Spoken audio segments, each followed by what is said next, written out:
Auntie Henrietta, Murray, knee 4 miles from the post office, good name, AM, honorary professor, a pioneer in the work of museums and galleries in Australia, moving to the UN to create an Article 8JA that would change the lives of Indigenous peoples globally, and then being headhunted to go and work in Silicon Valley with the Christensen Fund.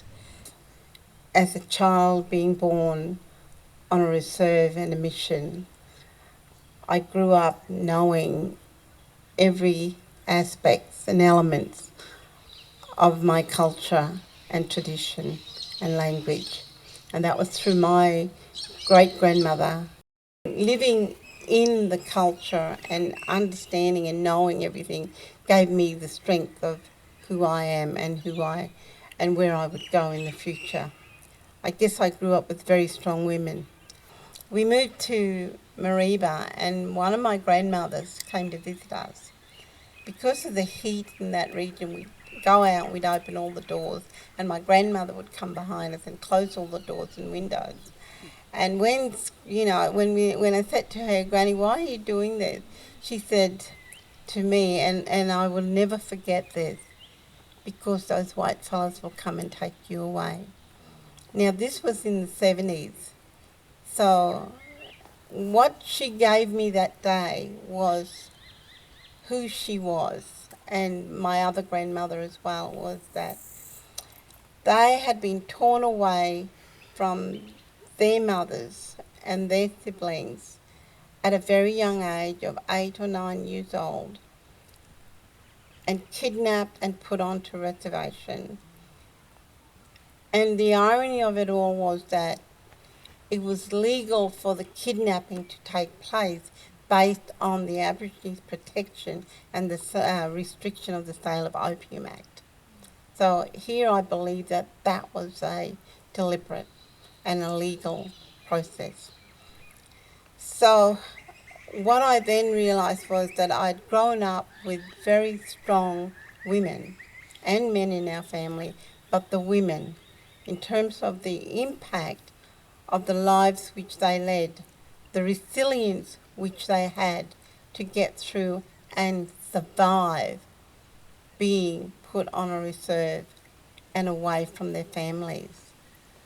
So for me, the strength that came from them was I build up the strength from them to be able to succeed in whatever it is I do and what I've done to date. And this was something that really hit me hard, was the fact that I had no reason to now complain because of the resilience and the strength which they had to get through the impact and the atrocity in which they had. It reminds me that we need to hear those stories because unfortunately this country, and I'll be very frank, continues cultural amnesia of who our people and who and why and what we are, and the obligations and the legacy that Auntie Henrietta carries, not only for herself, but for her people, in fact for an entire nation upon nations. Because in the 1980s, I think it was, I first heard Auntie Henrietta talk at a conference. Oh, bad. She was so scary. I was like, whoa, don't mess with her. And I knew a couple of other North Queensland women, and you didn't mess with them. So I thought, okay, she might be short, but boy. And she was really challenging and very frank. And in that conference, she was saying things about the whole museum and gallery situation. And it did revolve around systemic behaviours, institutional collections where there was always an excuse as to why, and let's bear in mind these were stolen, as to why they couldn't be returned to the Aborigine because they wouldn't know how to care for them. And after that, there was a lot of discussion, and we saw a huge result across museums and galleries.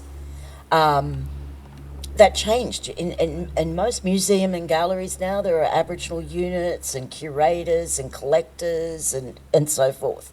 And that was because of Auntie Henrietta. And for me, that story never gets told. You always hear that the blokes do it. Oh, please. Yeah. You know, and even, you know, black fellas, it's always about the men. And yet here is this incredible knowledge woman who's not only a professor in the Western world, but she's more than a bush professor in our world. And the story, the film, is a quest. And it's a quest about humanity. It's a quest about ancient cultural items that play an enormous role in our lives. And then there's the obligation, community expectations, responsibility, cultural obligation. You know, if someone was to ask me, describe Auntie Henrietta, I would say we stand on the shoulders of giants, but we walk side by side, and it's just an extraordinary thing that constantly reminds us. Auntie Henrietta, although looks very small shoulders, they're bloody huge because she carries that.